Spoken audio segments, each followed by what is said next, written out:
Hello students, today's topic is value added method of measuring national income. Let's first start with its meaning. Product method or value added method is also called industrial origin method or net output method. Product method is defined as that method which measures the national income by estimating the contribution of each producing enterprise to the production in the domestic territory of a country in an accounting year.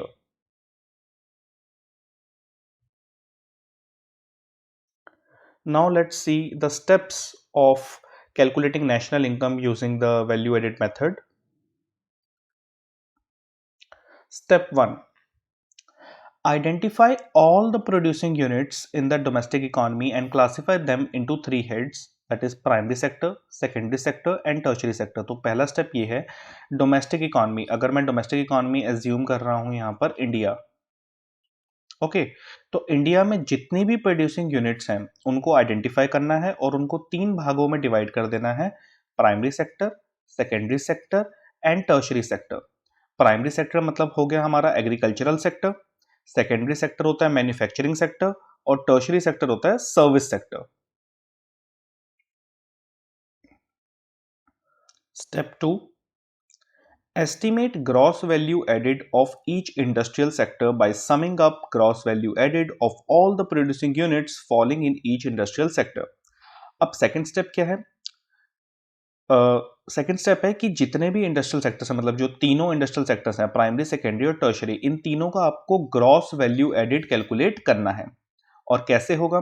For example अगर मैं primary sector की बात कर रहा हूं तो primary sector में जितनी भी प्रोड्यूसिंग यूनिट्स आती हैं उन सबका आप ग्रॉस वैल्यू एडिड कैलकुलेट करोगे, उनको प्लस करोगे तो आपको प्राइमरी सेक्टर का ग्रॉस वैल्यू एडिड मिल जाएगा. कुछ मैं ऐसा कहना चाह रहा हूं, फॉर एग्जांपल प्राइमरी सेक्टर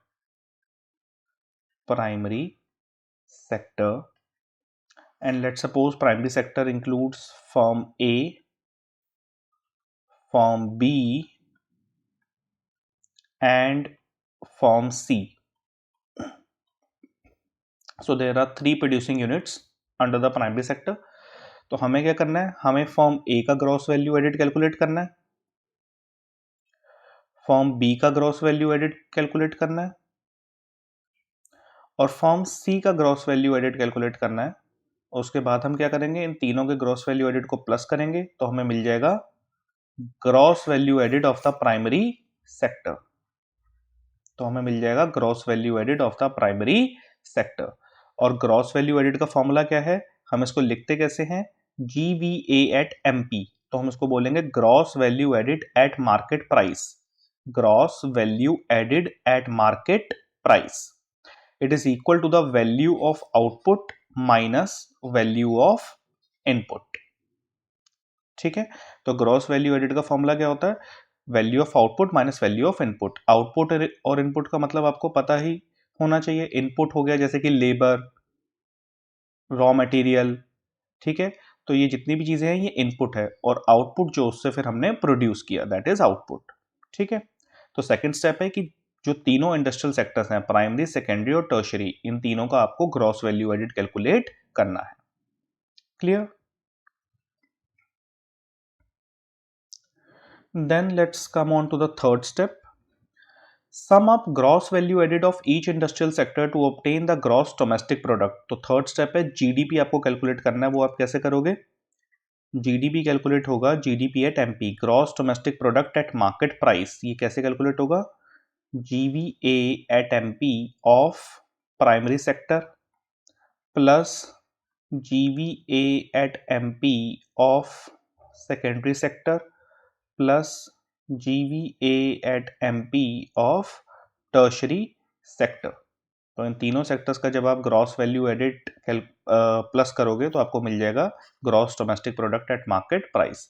तो आपको इतना बड़ा फॉर्मूला लिखने की जरूरत नहीं है, आप सिंपली बस इतना लिख सकते हो, gross domestic product at market price equal to summation. ये होता है समेशन का साइन, सम करना, equal to summation of gross value added at market price.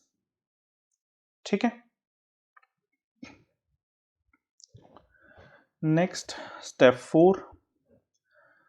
4 deduct depreciation and net indirect taxes from GDP at MP to obtain domestic income. देखो, अब हमें calculate करनी है डोमेस्टिक इनकम। डोमेस्टिक इनकम को हम represent करते हैं एनडीपी एट एफसी से, net domestic product eight factor cost. Net domestic product eight factor cost. Now we need to calculate this domestic income using the GDP at MP, which we have already calculated in step 3, right? अब आपको पता है net equal to gross minus depreciation. Net equal to gross minus depreciation. Factor cost equal to market price. देखो, market price क्या होता है? Market price होता है factor cost plus net indirect taxes, right? हमें क्या चाहिए? Factor cost. हमें चाहिए फैक्टर कॉस्ट, तो हम क्या करेंगे? जो प्लस है ये वहां जाके हो जाएगा minus. Factor cost equal to market price minus net indirect taxes. So factor cost equal to market price minus net indirect taxes. तो ये एक बार आपने फॉर्मूला बना लिया, उसके बाद इसी फॉर्मूला को एक थ्योरी फॉर्म में लिख देना है, that deduct depreciation and net indirect taxes from GDP at MP to obtain domestic income. Simple. Now the last step, step 5, estimate and add NFIA to domestic income to obtain national income. NFIA is net factor income from abroad. तो national income को हम represent करते हैं NNP at FC से, which is net national product at factor cost. We need to calculate this national income using the domestic income. Okay. So one side we have national and other side we have domestic. We know that national equal to domestic plus NFIA, net factor income from abroad. तो एक बार ये formula आपने बना लिया, इसको बस एक statement की फॉर्म में लिखना है, estimate and add NFIA to domestic income to obtain national income. तो ये थे 5 steps of calculating national income using the value added method. Now let's come on to the precautions while calculating national income using value added method. Let's first start with the items to be included in national income. हमें किन किन items को include करना चाहिए national income में? First one, imputed rent of owner occupied houses. देखो, इसको बहुत ही एक सिंपल एग्जांपल के थ्रू समझते हैं। What is imputed rent? मान लीजिए कि मेरा एक घर है, ठीक है, उस घर को मैंने कोचिंग सेंटर बना लिया। अगर मेरे पास मेरा एक घर है, उस घर को मैंने कोचिंग सेंटर बना लिया, क्या मैं किसी को रेंट पे करूंगा एक्चुअल में? ऑब्वियसली नॉट, राइट, क्योंकि वो तो मेरा अपना घर है। बट अगर यही स्पेस मैंने कहीं बाहर परचेज करी होती, तब तो मैं रेंट पे करता। तो जितना रेंट मैं पे करता, उसी की वो बात कर रहा है इम्प्यूटेड रेंट। ओके। जो हमारी टोटल कॉस्ट होती है ना, टोटल कॉस्ट वो होती है explicit cost plus implicit cost.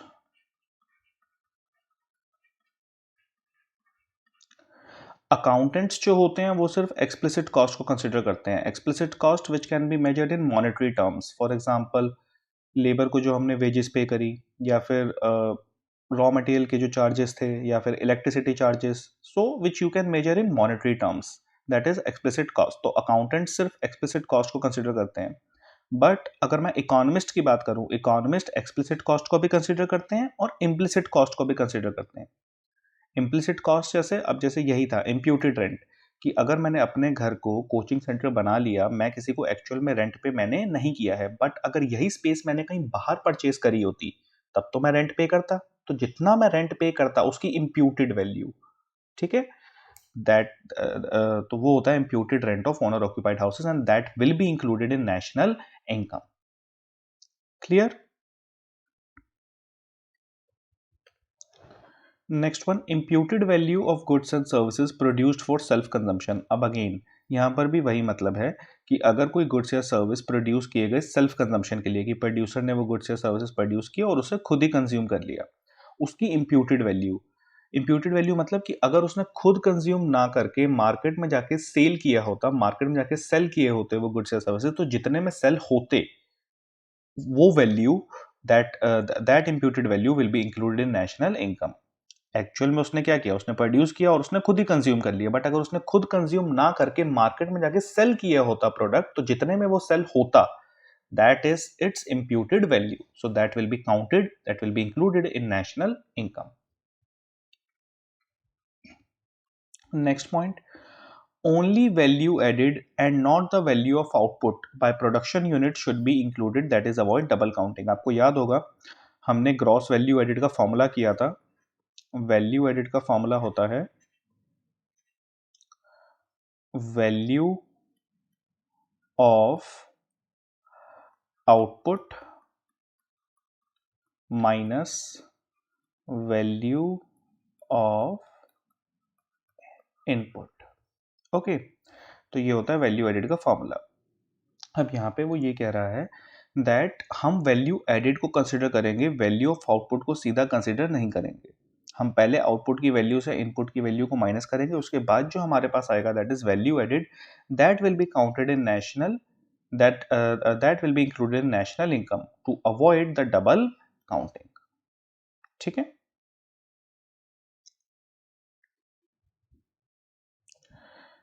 Next, do not include sale of second-hand goods because they are not the fresh production activity. However, brokerage or commission paid to facilitate the sale is included as it is a fresh production activity.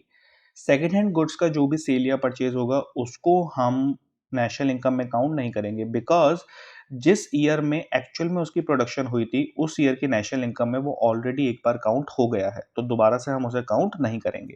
लेकिन हाँ, उस second hand goods की cell या purchase में अगर कोई brokerage या commission दी गई है, that will be counted in national income because it is a fresh production activity. वो उस पर्टिकुलर करंट ईयर का पार्ट है, तो इसलिए वो उस ईयर की नेशनल इनकम में काउंट होगी, ब्रोकरेज और कमीशन. ठीक है. लेकिन सेकेंड हैंड गुड्स का सेल परचेज काउंट नहीं होगा बिकॉज जिस ईयर में वो एक्चुअल में प्रोड्यूस हुआ था उस ईयर की नेशनल इनकम में वो ऑलरेडी काउंट हो गया है. Okay.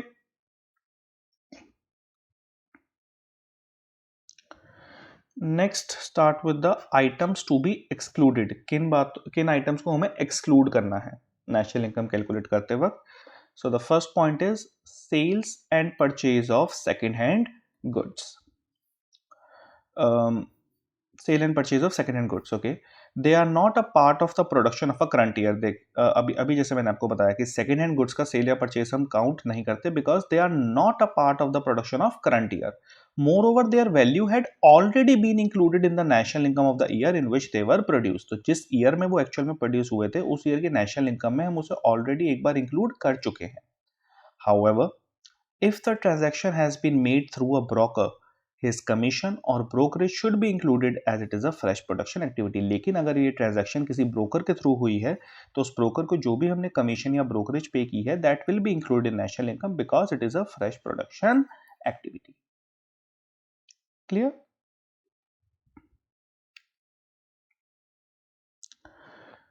Next one, sale of bonds by a company. This is merely a financial transaction which does not contribute directly to the flow of goods and services. तो ये सिर्फ एक financial transaction है, इसमें कोई goods या service produce नहीं हुए हैं and that is the reason it will not be included in national income. Again, services for self-consumption like those of housewife are not included because it is difficult to estimate their market value. तो जो services of housewife होती हैं वो भी हम include नहीं करते because it is difficult to estimate their market value. Next one, income of a smuggler. It is an illegal activity and all the illegal activities like smuggling, gambling, black marketing, etc. are excluded from the national income. Thank you.